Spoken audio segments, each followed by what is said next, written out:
Genesis chapter 4. Adam made love to his wife Eve, and she became pregnant and gave birth to Cain. She said, "With the help of the Lord, I have brought forth a man."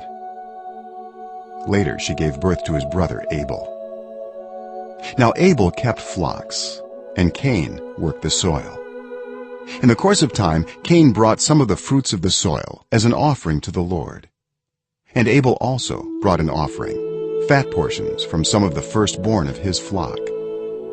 The Lord looked with favor on Abel and his offering, but on Cain and his offering he did not look with favor. So Cain was very angry, and his face was downcast. Then the Lord said to Cain, "Why are you angry? Why is your face downcast? If you do what is right, will you not be accepted? But if you do not do what is right, sin is crouching at your door. It desires to have you, but you must rule over it." Now Cain said to his brother Abel, "Let's go out to the field." While they were in the field, Cain attacked his brother Abel and killed him. Then the Lord said to Cain, "Where is your brother Abel?" "I don't know," he replied. "Am I my brother's keeper?" The Lord said, "What have you done? Listen, your brother's blood cries out to me from the ground. Now you are under a curse, and driven from the ground which opened its mouth to receive your brother's blood from your hand. When you work the ground, it will no longer yield its crops for you. You will be a restless wanderer on the earth." Cain said to the Lord, "My punishment is more than I can bear. Today you are driving me from the land, and I will be hidden from your presence. I will be a restless wanderer on the earth, and whoever finds me will kill me." But the Lord said to him, "Not so. Anyone who kills Cain will suffer vengeance 7 times over." Then the Lord put a mark on Cain, so that no one who found him would kill him. So Cain went out from the Lord's presence and lived in the land of Nod, east of Eden. Cain made love to his wife, and she became pregnant and gave birth to Enoch. Cain was then building a city, and he named it after his son, Enoch. To Enoch was born Irad, and Irad was the father of Mehujael, and Mehujael was the father of Methushael, and Methushael was the father of Lamech. Lamech married 2 women, one named Adah and the other Zillah. Adah gave birth to Jabal.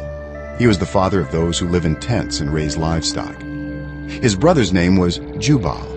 He was the father of all who play stringed instruments and pipes. Zillah also had a son, Tubal-Cain, who forged all kinds of tools out of bronze and iron. Tubal-Cain's sister was Naamah.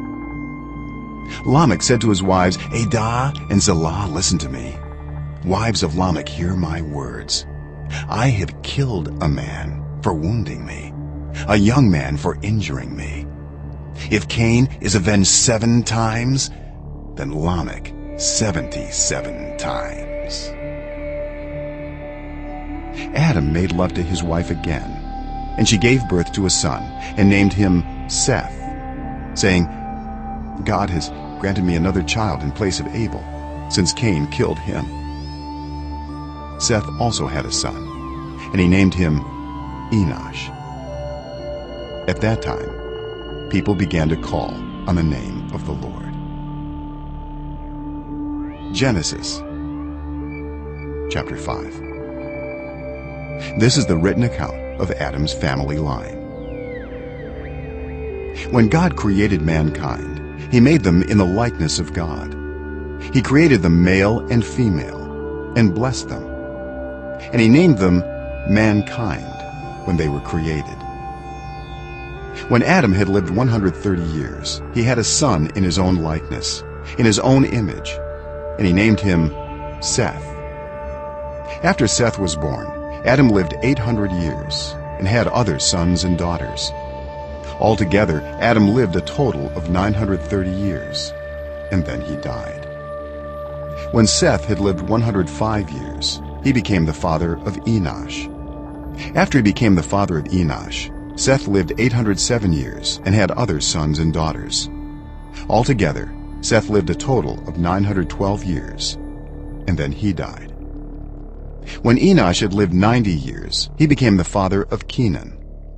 After he became the father of Kenan, Enosh lived 815 years and had other sons and daughters. Altogether, Enosh lived a total of 905 years, and then he died. When Kenan had lived 70 years, he became the father of Mahalalel.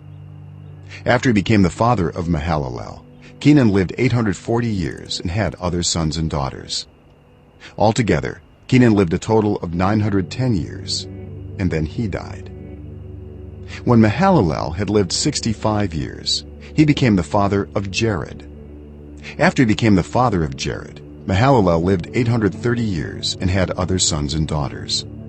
Altogether, Mahalalel lived a total of 895 years, and then he died. When Jared had lived 162 years, he became the father of Enoch. After he became the father of Enoch, Jared lived 800 years and had other sons and daughters. Altogether, Jared lived a total of 962 years, and then he died. When Enoch had lived 65 years, he became the father of Methuselah. After he became the father of Methuselah, Enoch walked faithfully with God 300 years and had other sons and daughters. Altogether, Enoch lived a total of 365 years. Enoch walked faithfully with God. Then he was no more, because God took him away. When Methuselah had lived 187 years, he became the father of Lamech. After he became the father of Lamech, Methuselah lived 782 years and had other sons and daughters. Altogether, Methuselah lived a total of 969 years, and then he died. When Lamech had lived 182 years, he had a son. He named him Noah, and said, "He will comfort us in the labor and painful toil of our hands caused by the ground the Lord has cursed." After Noah was born, Lamech lived 595 years and had other sons and daughters. Altogether, Lamech lived a total of 777 years, and then he died. After Noah was 500 years old, he became the father of Shem, Ham, and Japheth. Genesis chapter 6. When human beings began to increase in number on the earth, and daughters were born to them, the sons of God saw that the daughters of humans were beautiful, and they married any of them they chose. Then the Lord said, "My spirit will not contend with humans forever, for they are mortal. Their days will be 120 years." The Nephilim were on the earth in those days, and also afterward, when the sons of God went to the daughters of humans and had children by them. They were the heroes of old, men of renown. The Lord saw how great the wickedness of the human race had become on the earth, and that every inclination of the thoughts of the human heart was only evil all the time. The Lord regretted that he had made human beings on the earth, and his heart was deeply troubled. So the Lord said, "I will wipe from the face of the earth the human race I have created, and with them the animals, the birds, and the creatures that move along the ground, for I regret that I have made them." But Noah found favor in the eyes of the Lord. This is the account of Noah and his family. Noah was a righteous man, blameless among the people of his time, and he walked faithfully with God. Noah had 3 sons, Shem, Ham, and Japheth. Now the earth was corrupt in God's sight and was full of violence. God saw how corrupt the earth had become, for all the people on earth had corrupted their ways. So God said to Noah, "I am going to put an end to all people, for the earth is filled with violence because of them. I am surely going to destroy both them and the earth. So make yourself an ark of cypress wood, make rooms in it, and coat it with pitch inside and out. This is how you are to build it. The ark is to be 300 cubits long, 50 cubits wide, and 30 cubits high. Make a roof for it, leaving below the roof an opening 1 cubit high all around. Put a door in the side of the ark, and make lower, middle, and upper decks.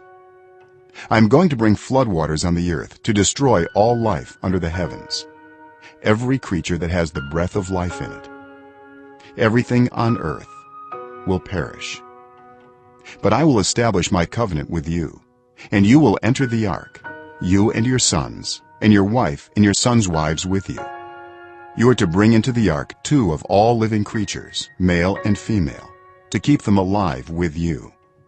2 of every kind of bird, of every kind of animal, and of every kind of creature that moves along the ground will come to you to be kept alive. You are to take every kind of food that is to be eaten and store it away as food for you and for them. Noah did everything just as God commanded him.